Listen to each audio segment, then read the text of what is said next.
I've talked about this a lot, and definitely don't want to bore anyone. I'm afraid that it's like chewing gum that I've chewed on so long that it's losing all its flavor. But bear with me and hold on, because I've got something here that's very much worth highlighting. Going back to this episode from PBS Spacetime, Is Gravity an Illusion? That's their title for this video, not mine. Common responses I get when I talk about this video is, "He said that, but that's not what it means. You just don't understand."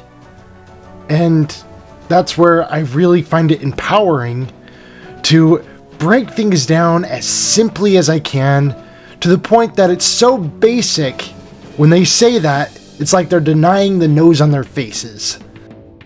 So, one thing I want you to notice about this video is it's written in the hamburger writing style.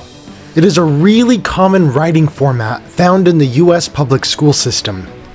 Your essay starts with an introduction, which is represented by your top slice of bread here. Then you have your body, which is multiple paragraphs, all leading up to a conclusion.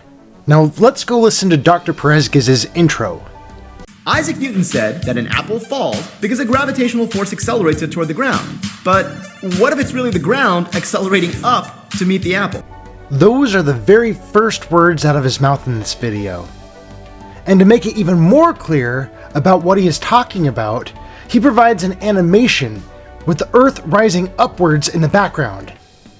There should be nothing unclear about that. Also, be aware that he is speaking to a general audience, which means you don't have to be super educated to understand this stuff. Suppose I drop an apple. According to Isaac Newton, the ground can be considered at rest, Earth applies a gravitational force to the apple, and that force causes the apple to accelerate downward. But according to Einstein, there's no such thing as a gravitational force. Instead, it's more appropriate to think of the apple as stationary, and the ground, along with everything on the ground, as accelerating upward into the apple. So, in his opening statement, please note how he illustrated the ground as accelerating upwards, not just once, but twice.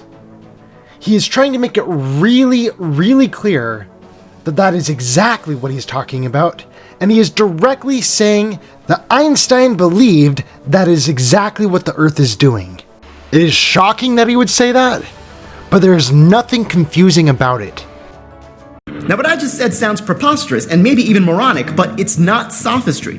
There's something substantive here, and today I'm going to clarify what exactly this point of view means, why Einstein came to adopt it, and how it planted the seeds for what would eventually become general relativity. You ready? Please notice how the title of his video is a question. Is gravity an illusion? And also notice that the very first words out of his mouth, that was also a question. What if it's really the ground accelerating up to meet the apple? Now, let's get to the point by hopping past the body, and let's look for our answer in the conclusion. It took Einstein about 7 years to realize that. But once he did, a beautiful model of the world emerged called general relativity. It makes several predictions that Newton's theory of gravity does not, and so far, it has passed all its experimental tests. And one of the central precepts of general relativity is that we inhabit a curved spacetime. And in that curved spacetime, the orbit of the ISS is a constant speed straight line. I'll come back to that in a moment. The arc of a basketball during a three-point shot, constant speed straight line. Let's visualize that one. The arc of the basketball is an illusion. The basketball travels in a straight line, and the ground and everything on the ground rises up to the basketball, just like the apple in his opening premise. There is nothing confusing about that.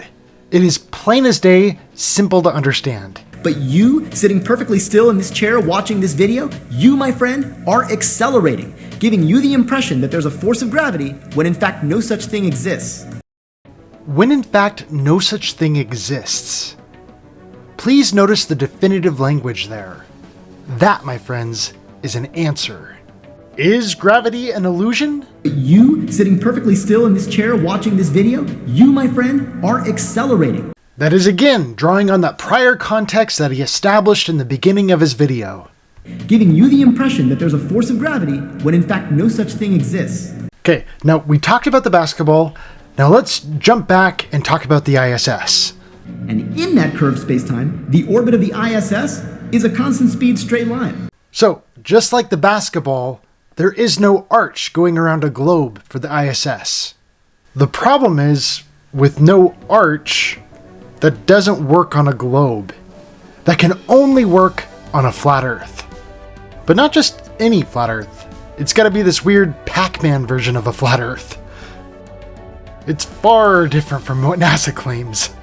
But that's his claim. Plain and simple. It doesn't take a genius to figure out what he's saying. This message has been brought to you by the Flat Earth Institute of Science. Powered by Miro. You know that someone is really serious about something when they have massive conspiracy boards dedicated to that topic. Here's mine on this topic. Come check it out, or start your own. Totally free.